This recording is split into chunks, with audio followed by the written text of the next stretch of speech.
চলে গেলেন আমাদের মাঝ থেকে আমাদের প্রিয় রাহবার, জাতির রাহবার সরসিনা দরবার শরীফের পীর সাহেব হুজুর।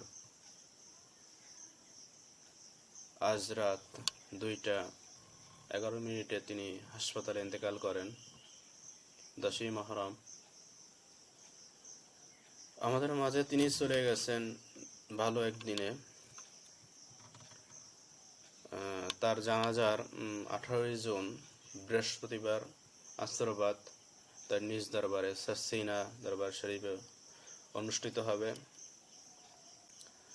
বিশেষ করে সকলকে অনুরোধ জানাচ্ছি, তিনি একজন আল্লাহর ওলি।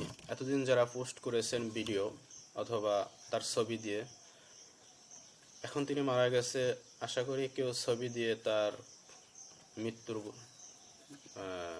সংবাদ পোস্ট করবেন না। ছবি ছাড়া পোস্ট করেন, সমস্যা নাই, কিন্তু ছবি দিয়ে কেউ পোস্ট করবেন না, কারণ তিনি একজন আল্লাহর ওলি ছিল। তাই ইনশাআল্লাহ আগামী বৃহস্পতিবার 17ই জুলাই তার বাড়িতে সরসিনা দরবার শরীফে জানাজার অনুষ্ঠিত হবে আসরবাদ।